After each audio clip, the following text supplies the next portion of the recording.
This is Connections.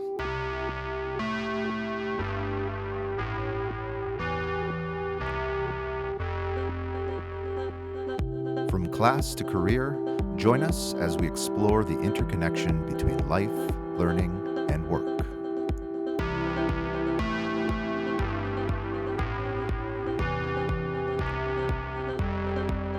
We're your hosts, Mark Andrade and Michael Spencer, recording from Humber Polytechnic. We're walking through Humber's North Campus library stacks, where our guests today spend a lot of their time analyzing and synthesizing information to incorporate into their systems thinking approach to learning and teaching. Sara Hassan is a professor of liberal studies at Humber, where she teaches politics and sociology and co-leads systems thinking's initiatives like Map the System competition. Isabel Sousa is a sociology professor at Humber College who has also spent the past 5 years advancing systems thinking through the Map the Systems competition and international collaborations. In our chat today, Sara and Isabel discuss the importance of working in diverse teams, the need to have a systems thinking mindset in today's complex world, and how global citizenship is a key employability skill moving forward. Let's listen to that conversation now. I'm wondering if you could help define for us how you understand systems thinking and tell us a bit more about how you started working in systems thinking and the Map the System competition, which I know you're both involved with at Humber. Yeah, I can start. I do actually see a very natural connection with sociology and systems thinking, and taking that kind of wide lens and looking at a problem from different issues to understand what is shaping that problem, what is keeping that problem in place, and what is preventing change or improvement to that problem. So for me, systems thinking is a lens, a mindset, and a set of tools, and this kind of full integration of theory and methods, right? That offers a series of questions that help you dig and understand a problem below the surface, according to different dimensions and different stakeholders and different perspectives. And it's a lens that allows us to see how complex interconnections between different aspects of a problem work together, and how they're keeping a system in place, and how they might create intended consequences or unintended consequences. It's a set of tools to help you arrive that communication tools, research tools that amount to telling a story in a slightly different way than many of us were trained to do. Right. And so Map the System, I think Sara probably shares a similar experience, but I was teaching a course on social entrepreneurship, and there was a final project, and it was design a social enterprise to fix a problem.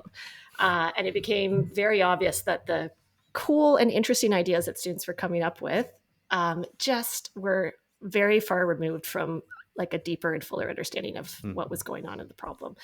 Right. And Map the System offered a way to kind of flip that approach to say, okay, let's hold off on what the possible solutions are and the cool ideas to fix stuff. And let's spend a little bit more time figuring out what the problem is, and do we really understand what's going on? And let's spend a lot of time trying to figure out what's going on. I don't know if you want to jump in, Sara. Yeah, no, you said it so in such a lovely way. I think when thinking about systems thinking as well, what's been really kind of, I wouldn't say maybe not remarkable, but just like insightful, is that we're kind of doing systems thinking all the time. Like there's the system thinking piece where, we're trying to teach students to understand complex social, environmental problems through a more holistic lens. But we ourselves are constantly living in systems. Systems are our relationships and what those interconnections are and the consequences of those relationships, and then how that has kind of this like domino effect. And once we can kind of see it through that mindset, you'll begin to see how everything we do is within systems, natural systems, family systems, environmental systems, our digestive system, whatever you want to think of.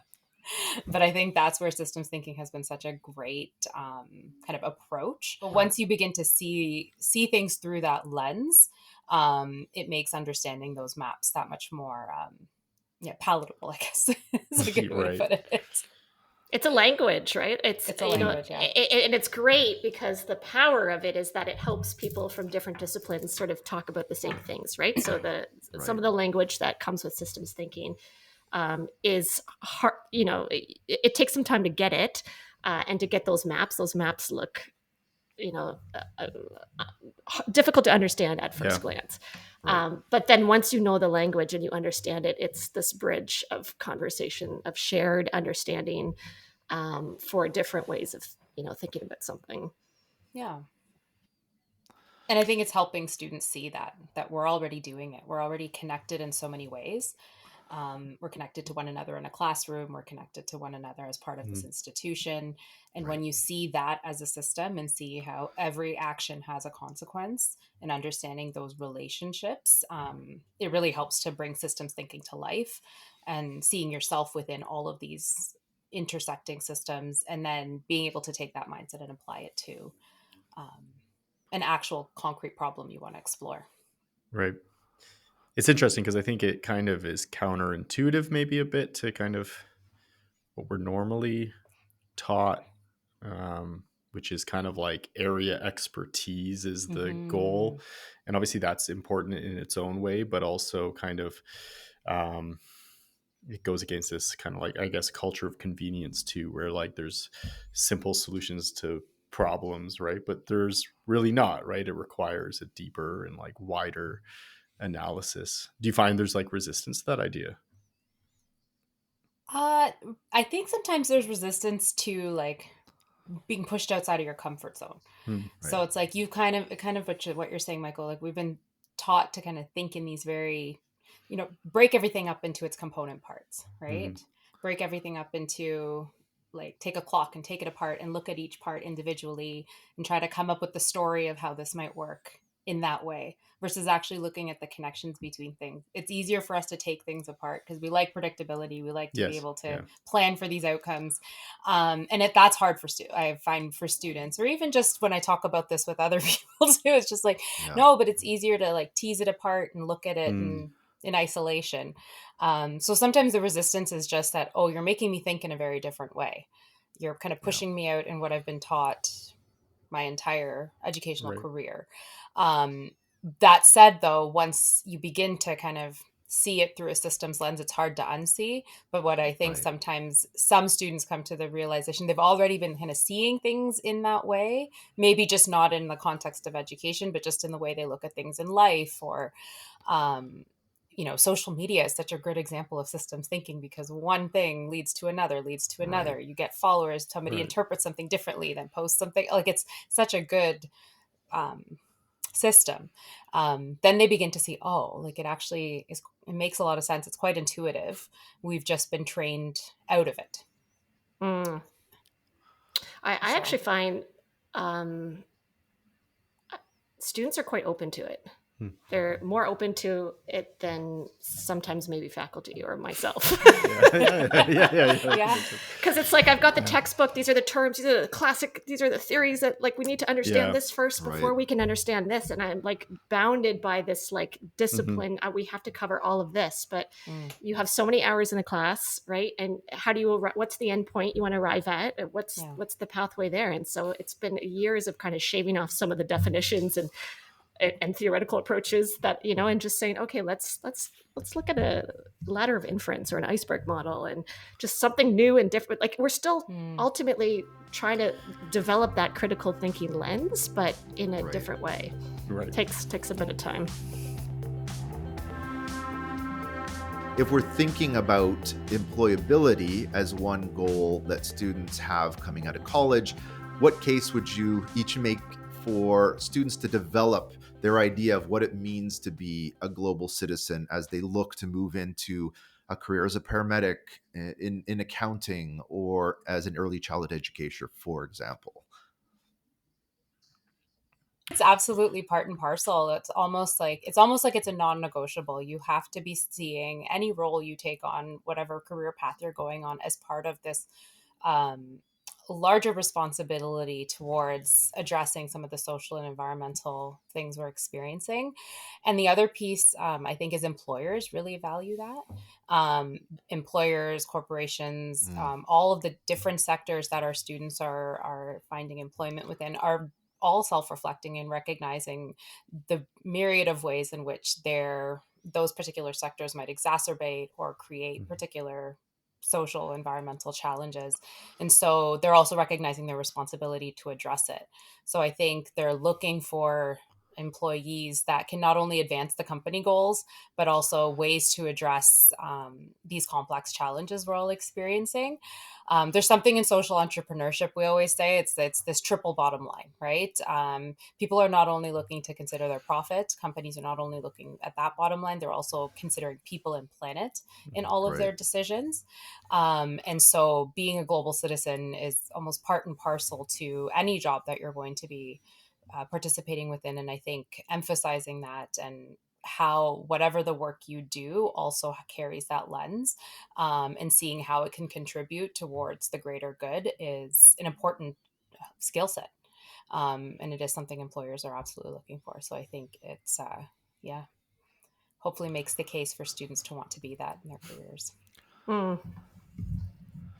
Yeah, I find it really resonates with students, and I'm teaching systems thinking skills in liberal electives as well. So it's a very interdisciplinary student body, and I'm asking them to select a particular issue or project that they're going to work on, but they immediately see the applicability of the tools, the language, the process of questioning to their own disciplines, their own jobs, their own places, right? So and then from there, it's going back to the point about you can't unsee it, right? Then you're seeing systems in your life, in your relationships, right? Like in the way you relate to others. And so as far as 21st century skills go, and the speed in which the workplace is changing, those kind of very pragmatic but abstract but also applied skills of adaptability and critical thinking and open-mindedness and collaboration, and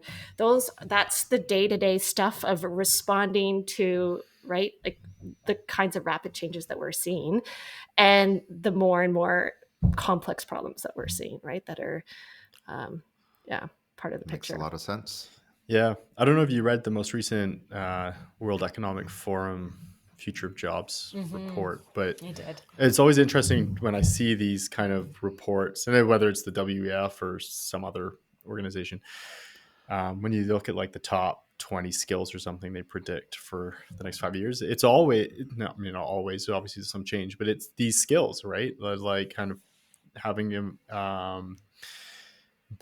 employees who are, globally minded, can do systems thinking, solve problems, communicate, right? And like, I think and you've both kind of highlighted this, as the world becomes increasingly interconnected, but also the problems, I think, become, maybe it's just because I'm like getting older and the problems seem more complex and dire.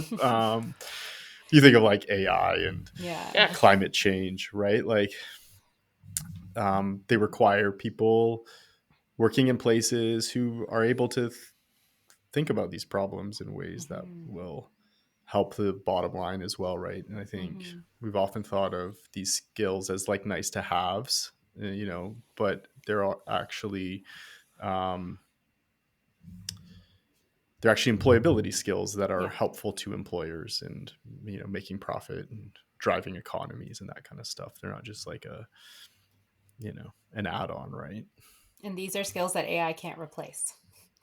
Right. There we go. Yeah, that's the thing, right? Yeah. Right. The Future of Jobs report also highlights what are sectors and areas that AI over time can take over certain functions and complete job and do it roles well.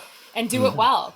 And what are the areas that I can't? And I can't do it in these types of skills like empathy, critical thinking, creative thinking, adaptability, which that report was highlighting. So I think these skills also are why it's so important to deeply emphasize them. Yeah, and I think like AI, like any tool, is as good as kind of the person or people behind it, right? And you can enter a prompt and get a decent response, but if the person behind that prompt or using that tool has the kind of empathy or critical thinking or creative skills to kind of like really use that tool properly, then it's going to go much better than maybe someone who doesn't. One of the things that kind of came up in both of your anecdotes there, I think, and it's obviously in other parts of the conversation, is the role of teams in doing systems thinking and kind of solving problems, collaboration. And I'm wondering if you could talk a bit about the importance of, collaboration in doing this work, but also kind of the importance of diversity within teams as well. Yeah, I feel like our experience trying to do map the system has been a really great team experience that kind of illustrates this kind of what you're alluding to in the question. We've been a growing team of 3, 4, sometimes 5 people with different disciplinary backgrounds, different experiences, different life experiences, and our complex challenge is how do we create a systems thinking ecosystem at Humber and beyond, right? And we've got big visions. We want to become like a network of polytechnics that are all doing this together and really into it and, changing the world. Like we've got big dreams. Yeah. But I think in our experience, and it's our own team experience has been kind of really emblematic of what we were trying to do in the classroom with Map the System teams. And the diversity has been so important because we're all looking at this challenge, even just our own challenge of how do we unroll this thing? How do we get people excited about it? How do we make people, we were saying earlier, how do we get faculty to understand what this is and not feel like it's just, this monolithic thing or more work or this whole other disciplinary field I now have to learn. That's been kind of our challenge. And I think the diversity has been so helpful because we all have different unique vantage points, but collectively it builds something stronger. It's created a lot of motivation, a lot of empathy, I hope. And, so I think that's been, it's so important to do things together. And part of what we're through systems thinking too is we're trying to break down those individual kind of approaches because it hasn't been working, as we can see in the state of the world today. And the challenges we're facing, and even in our day-to-day, right? Like we can't do things alone, whether it's parenting, whether it's, right? Everything even if we want to, even if we want to, right? It's things happen in community, right? Things happen in togetherness.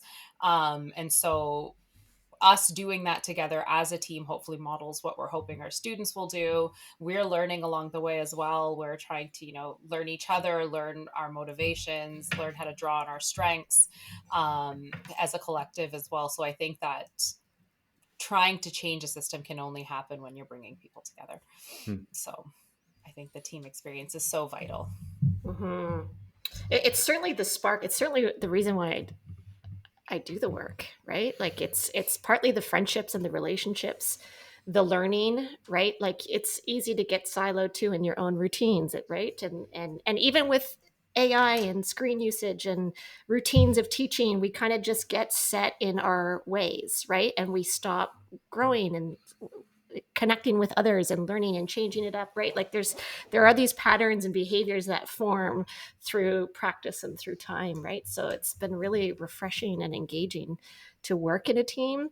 And we've run Map the System with international teams, and that's been really fun and exciting. And there's been other, intercultural learning that happens there. And sometimes it's hard too. It's teams are also difficult, just like family dynamics and just right? Like it also brings up that stuff. But that's also part of the learning too. That's just more meaningful, more valuable than taking a course on your own, doing it right, applying it in your own, and trying to, after the fact, connect with others. It's you have to work through, do the work together, right, and figure it out together. And that's pretty powerful.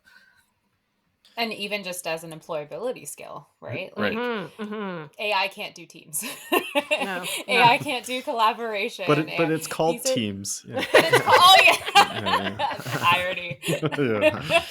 But these skills on how to work with people, how to grow with people, how to resolve creative differences, how to all of these kind of human skills, right? These skills are so important in the settings that many of our students will go and work in.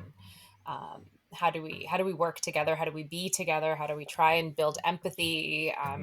All of these pieces are so important, in addition to your academic knowledge and expertise, which gets woven into the relational patterns, right? So I think these Yeah. um, working in teams, being together in teams, it's so crucial for kind of the systems change work we're trying to both do and learn, but also just as a skill, as an employability skill. No matter what field you're going into, you're going to be interacting with groups of people in teams and at some point or at all points, and knowing how to be together, I think, is really important, and that everyone has lived experience, has skills, has ideas to contribute. And how do you create an environment where everyone's whole selves are honored and valued? Equity, diversity, inclusion, and belonging are integral. They're important to your careers. I know, for example, that one of the winning student teams in the Map the Systems received an Audience Choice Award for their examination of the water crisis in Canada's Indigenous communities. And we know Indigenous education and perspectives are so important for students to learn about, especially to work towards truth and reconciliation. Can you speak a bit about the importance of integrating Indigenous perspectives in your teaching, and subsequently, do you see systems thinking and that systems thinking mindset as potentially useful when learning about Indigenous perspectives and knowledge? Yeah, I can start here, and then Isabel, please add on. One of the things we emphasize especially when we introduce systems thinking is not new. This is the idea of interconnectedness and relationality is very central to Indigenous worldviews, and in some ways were the original systems thinkers. The word systems thinking is a Western word. It came out of Western science. And while it might seem kind of new and novel right now to help us make sense of complexity, these ways of thinking have always been there. And so we have to honor and recognize that. And we also then try to draw upon Indigenous scholars who have been in this field for much longer and are also working to decolonize the field of systems thinking as well, and kind of recognize the inherent wisdoms of Indigenous worldviews and philosophies, and why those should be drawn upon equally, if not more, to the Western understandings of systems. So we draw upon a lot of the work of Milani Goodchild, who's an Anishinaabe scholar. She's based in Waterloo and is working in this exact field around complexity science, and how Indigenous relationality and relational systems thinking has been there for a long time, and how do we honor and use that wisdom as the central place from them which to understand the systems we're in, and then also how do we begin to address some of these larger systemic challenges we experience. So it's absolutely integral to our teaching around systems thinking. And also, even for our students, a lot of our students come from such international backgrounds that might also have kind of this idea of interconnectedness and relationality Right. deeply woven into their cultural perspectives, and helping draw those out as well, so that we kind of take systems thinking out of kind of the Western centric, Eurocentric perspective, and help people see that there is kind of these perspectives have long or have outlived just systems thinking as we've come to know it through Western academia. So it's been a really important part for us, and it's also a learning curve for us as well, right? Because we're also trying to decenter um, our own perspectives, Yeah. right, and unlearn some of the ways in which we've come to this knowledge. So I think it's really important to integrate those Indigenous perspectives into our teaching, and also highlight its centrality in the field, so to speak, or in the academic discipline itself. As So they complement each other very well. When we're trying to teach a systems thinking mindset, we also draw from a lot of these sources to share that these are inherent wisdoms for a lot of cultures and a lot of perspectives and worldviews. And now we're coming to a place where we're recognizing how important it is for addressing the challenges in our world today. Well said, Sara. Yeah, well said. Thank you. Yeah, I was just talking about it yesterday with my students too, so it's What still am I going to fresh add in to my this? mind. There's nothing to add. Yeah. So it's like it's two-pronged, right? It's like going back and decentering and uncovering and thinking about problems in a much more kind of systematic way, but in a way that, Indigenous understandings of interconnectedness have existed. And then it's about moving forward too, is how do we work together, right? How do we speak together? How do we look at the multiple implications, consequences of our actions and of policies we take and adapt and decisions that we make, right? And what that means. So yeah. Yeah, it's really interesting to me that in some ways, or I guess in a lot of ways, this is like kind of a returning to a way of thinking that has been common before, right? But I think through kind of like Western academia, it's been like undone or unlearned. But I think your observation that this was common across other cultures or societies in other Indigenous cultures before is interesting, right? Now we're kind of having to relearn some of that. It's also part of the oh, sorry, go ahead. I was just going to say there's a universality to it too, in the sense that some of the thinkers that we follow talk about how systems thinkers is children are natural systems thinkers, right? In the way they collect information, and the way they reject, the way they like they're right, and then so we kind of teach them out of that, right? Some of our kind of curriculum models takes that kind of intuitive, curious testing. Tendency, like innate natural tendency, and it gets kind of shifted, and then that's kind of another interesting way to think about the way it's lost. Yeah. And I was just that's fascinating. Sorry. No, that's okay. No. I was just gonna speak to the point you just made, Michael, about like how a lot of this is also part of reconciliation. Is despite years of cultural genocide, assimilationist policies, this inherent wisdom hasn't been lost. And part of reconciliation is putting it back, into the center, and learning it and understanding it. And so I think that's part of, infusing Indigenous perspectives in teaching is also part of that role of reconciliation. And systems thinking is like been such an interesting space within which to be able to try and support that.